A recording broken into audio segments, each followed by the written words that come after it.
Okie doke. Well, it's good to be here with everybody. We are talking about John Maxwell's book called Developing the Leader Within You 2.0. And some of you are excited that we are closing in on the finish line.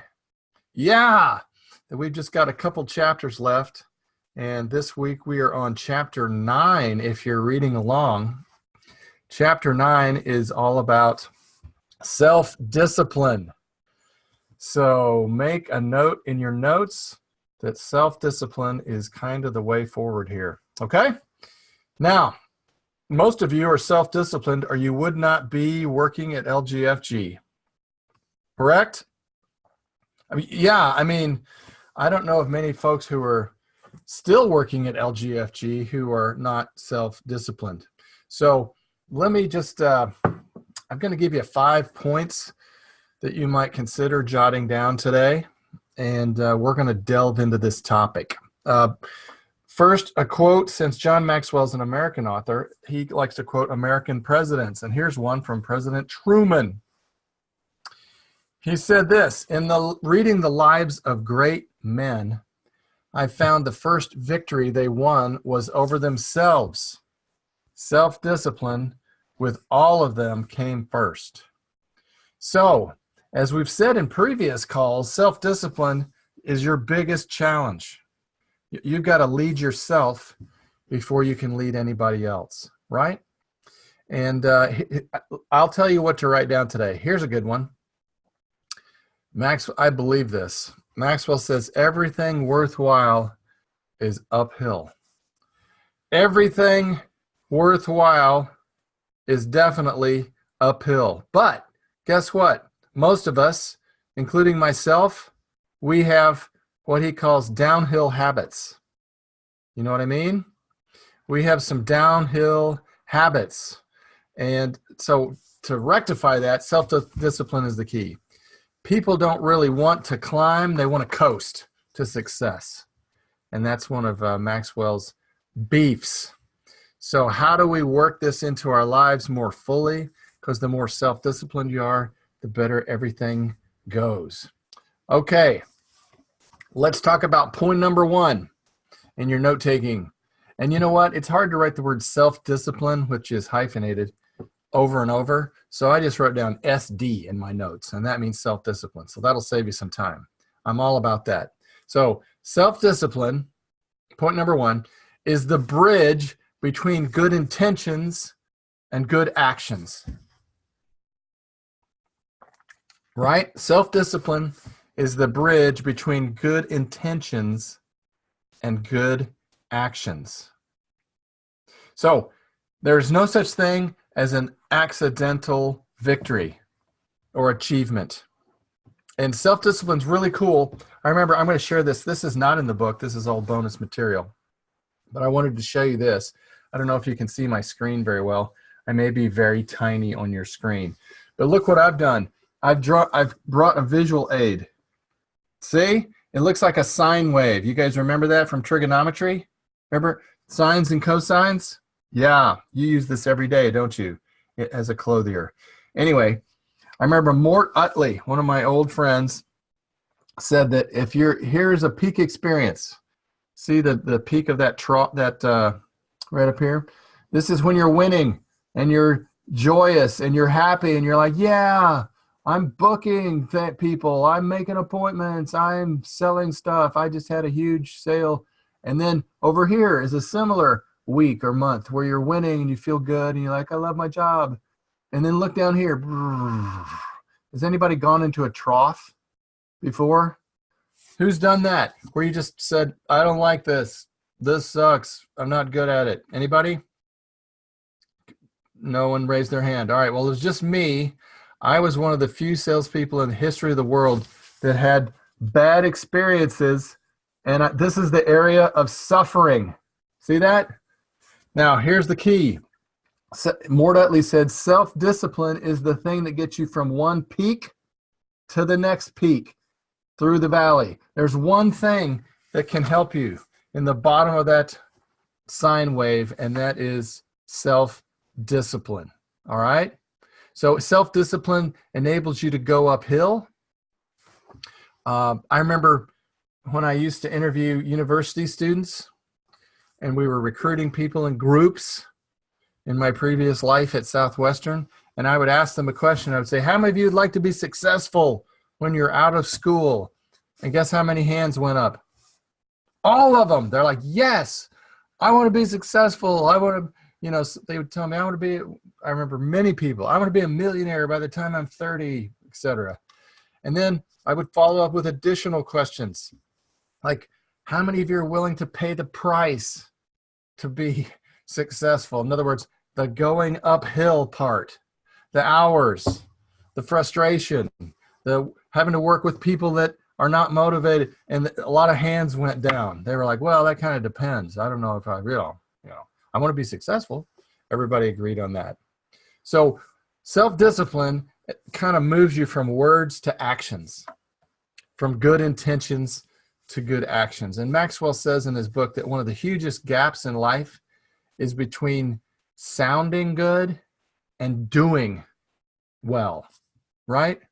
In other words, some of you know, how many of you know this?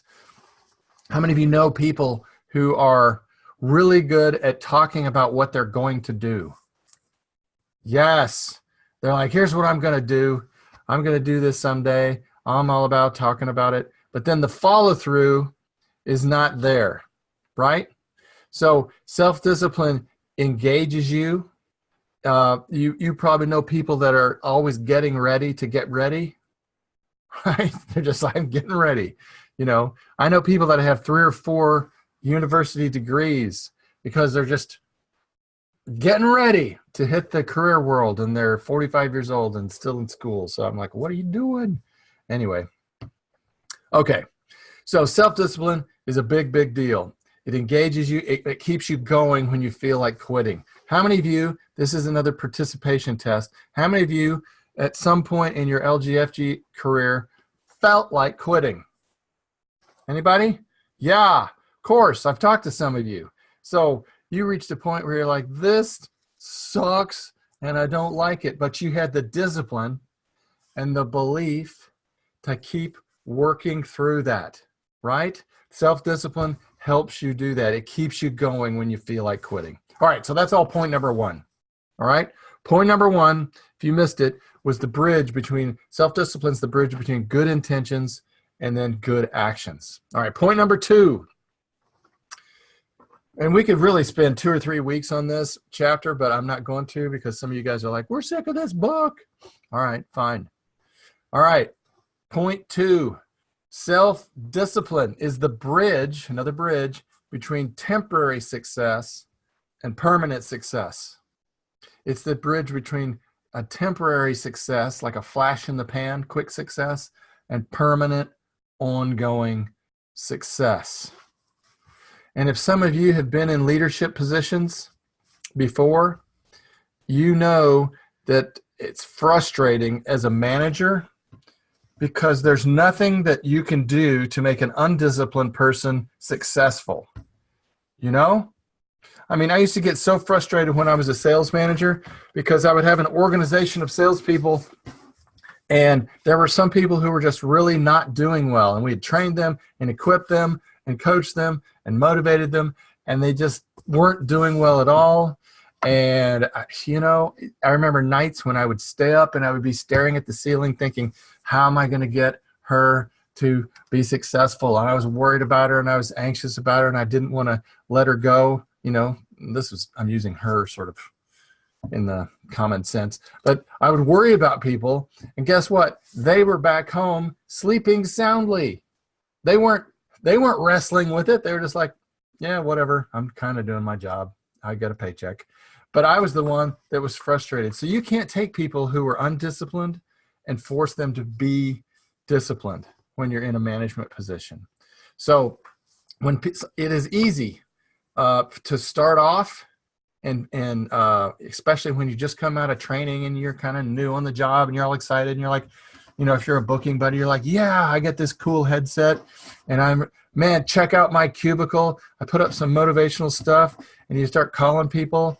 I mean, it's easy in the short term, right? Anybody can climb uphill for a short distance, but can you continue every day, day after day, week after week, you know? Can you keep it up? And you look at people like Jorgen or Eustace, some of these guys who've been around, or Chenda for a long time, and you're like, man, their life must be really easy. Their life must be really downhill. They must be coasting to success.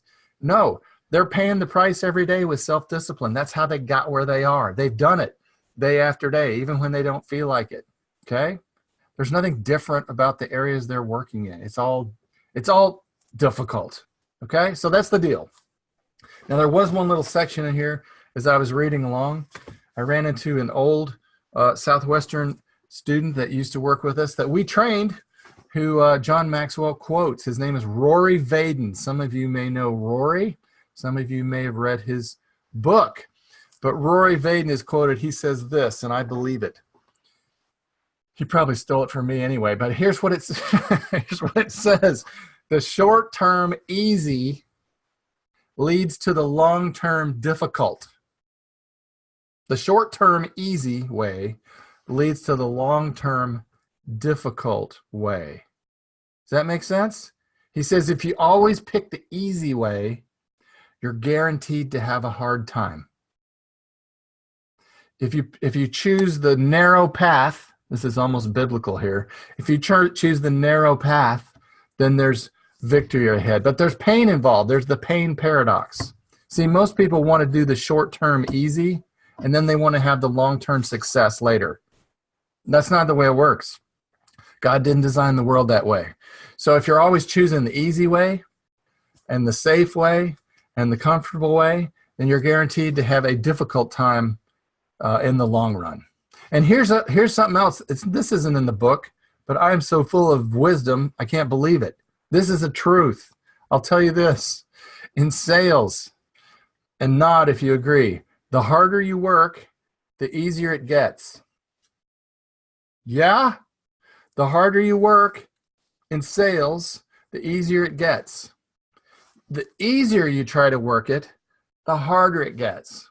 You know, if you try to cut corners and not do all the little things the way you were coached, if you kind of leave stuff out of the sales script, you avoid stuff, or you make up new things, there are no shortcuts. You're trying to do it an easy way, and there's not an easy way. But if you take the hard way and you work it hard, it does get easier. I promise. So believe me, if you're new here on the call, you're like, I don't believe you. Just believe me. That's a truth. All right, that's point number 2. Point number 3. Self-discipline makes habit your servant, not your master.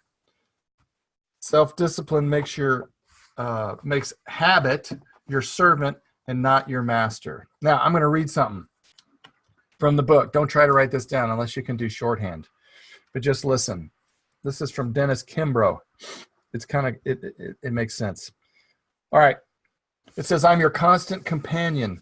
I'm your greatest helper or your heaviest burden. I will push you onward or drag you down to failure. I'm completely at your command. Half the things you do, you might just as well turn over to me, and I will be able to do them quickly and correctly. I'm easily managed. You must merely be firm with me. Show me exactly how you want something done. After a few lessons, I will do it automatically. I'm the servant of all great people, alas, of all great failures as well. Those who were great, I have made great. Those who were failures, I have made failures. I am not a machine, though I work with all the precision of a machine, plus the intelligence of a human. You may run me for profit or run me for ruin. It makes no difference to me. Take me, train me, be firm with me, and I'll place the world at your feet. Be easy with me, and I will destroy you. It says, who am I? I am a habit. So the habits that you are building day after day will either serve you or slay you. And I think that's kind of an important little excerpt from our book here. All right? So self-discipline makes habit either your servant instead of your master. And emotions, he says, without thinking is downhill. You're on a slide. And when you're thinking right, when you're thinking logically, your thinking will always trump your feelings. All right? Couple more points. Let's forge ahead. Self-discipline. This is good too. Is most easily developed in your strength zone. All right? How do you develop self-discipline? In your strength area. That's the easiest place to do it. And I love when he says this. Maxwell says there's a relationship between your willpower and your why power, W-H-Y. Relationship between your willpower and your why power. He says a lack of self-discipline is a lack of knowing what you want in life. Have you seen people who are completely not motivated? They're just sitting around watching TV, eating potato chips, and getting larger and not being productive and not growing. You've seen this? Yes. My son has a friend. I won't share his name, but wait, you don't know him. Who cares? His name is Austin, and they live together. And Austin had a great job. He was selling computer software and was doing really well financially and was getting promoted. And then he sort of lost his why. You know, like, I don't know why I'm doing this. So since he doesn't know his why, guess what? He completely fell apart. He quit his job. He sat around for 6 months, mostly eating pizza, playing Dungeons and Dragons, online video games, and smoking pot. Not the best way, not the easy, narrow path, right, that we talked about. This was kind of like, hey, whatever. There's no fun. I'm going to do what's fun. So self-discipline was not one of his strength areas. And you got to remember this. He was very disciplined about smoking pot, Luke said. No one had to shake him awake and say, hey, it's time to get up. It's 6 p.m. Time to start smoking pot. Let's order a pizza. I mean, we're all 100% disciplined to our habits. You should write that down. That's important. It's not in the book. We're all 100% disciplined to our habits. Some of our habits are really good. Some are not. All of our habits, whether they're good or bad, we're very disciplined about our habits. I had a habit on Monday, Wednesday, and Friday. I wake up at 5:45 and I grab all my swimming equipment and I go to the pool. And it's not fun most of the time, but that is a good habit for me to stay in shape. Some of you have great habits like that. Some of you have habits you probably should avoid, like I'm going to order my 3rd dessert tonight at dinner. No. Bad habit. But guess what? You're really disciplined about it. Some of you know you should quit smoking, but you haven't. But you're very disciplined about it. You're like, okay, that doesn't take any discipline to light up a cigarette. So you're back to strength zones. Find out what you're good at, and that's an easy way to start building self-discipline into your life. All right, and I know I'm preaching to the choir. Most of you are very self-disciplined, or you still wouldn't be working here at LGFG. But if you want to develop that self-discipline muscle, it's just that kind of self-discipline is like a muscle. If you work it out, it gets stronger, and that's what we want to do. Okay, makes sense. All right, enough on that. Let's talk about the 5th and final point. Self-discipline makes consistency possible, and consistency compounds. So if you're self-disciplined, you get super consistent in a good way, and that consistency will compound. And you know what? Consistency, if you're very consistent about showing up on time and being there for your clients and providing a good service and doing what you say you're going to do and finishing what you start, you develop over time. That self-discipline gives you a consistent reputation, which is good. And that gives other people confidence and gives other people security. I know in my previous job as director of marketing at Southwestern, I always took comfort because the president would sit down with me and he would give me some kind of new project. And I'd say, well, let me kind of think about how to do that for a day or so. And he'd say, look, I'm not worried about you because I know when you're going to do something and when you say you're going to do it, you will. I can take it to the bank.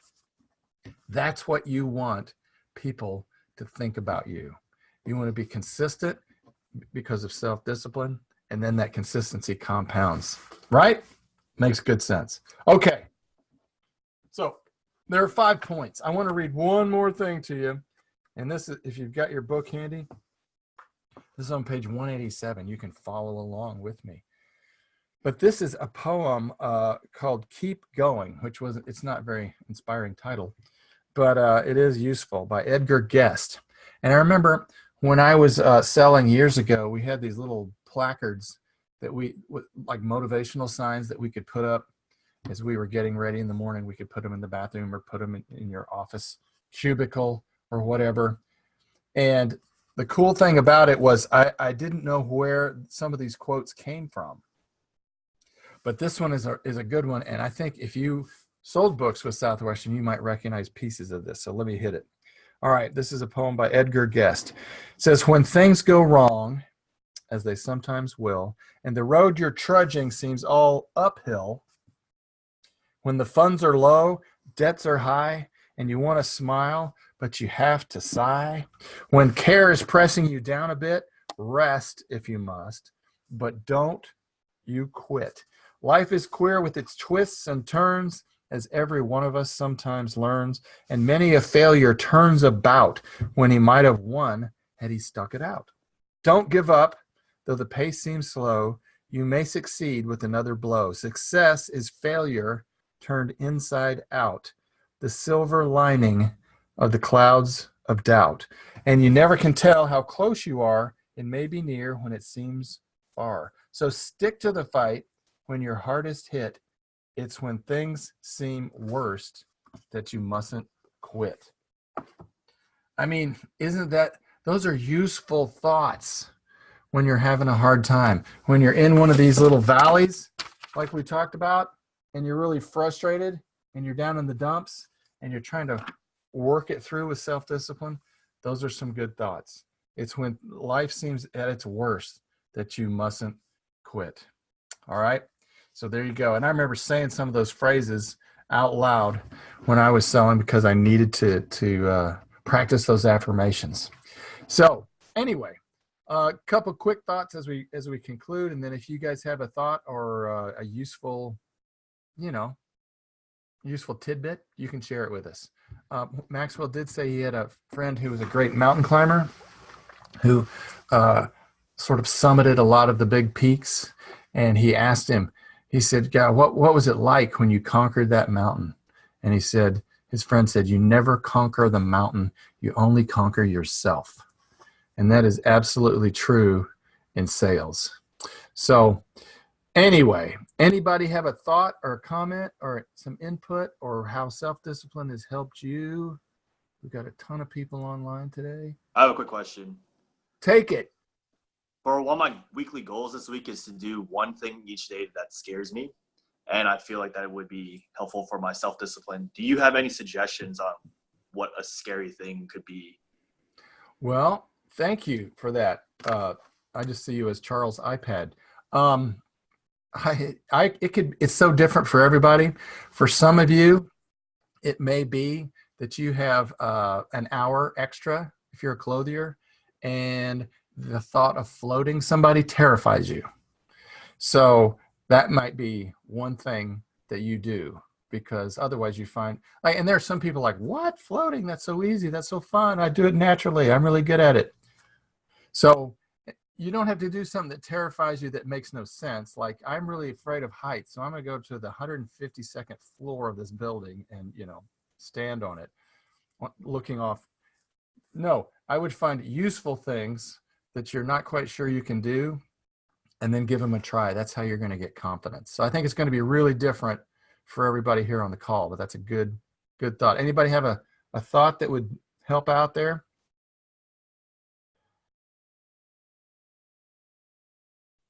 Okay. I mean, some of you, it might be You've got somebody that emailed you who's really upset with whatever you delivered, or it was wrong, or it didn't fit, and that you just got an upset client. There may be a few of you like that, and you don't want to call them. Well, here's something you can do today that terrifies you. Call them back and deal with it. So, yeah, good thoughts, good input. Anybody else have a question, thought? Everybody's hair looks really good today. Good job. Thank you for that. Just remember, I'm going to leave you with one more quote, and I would think about this. Maybe you can discuss this as a group. And this is not in the book. It's still more wisdom. Remember this, that the pain of self-discipline is always less than the pain of regret. The pain of discipline is always much less intense than the pain of regret. So that's my way of saying, go for it, jump in with both feet, and keep going. It's an uphill climb, but it's worth it. All right? Pay the price now, enjoy the price later. All right, this is Lee. Our time is up. You guys have a great week. I'm going to finish my green tea, and you guys go out and have a fantastic weekend. And remember, it's almost November, so when you sell suits, we're going to be helping the Philippines and the Filipinos. Go for it. You're all winners. Bye.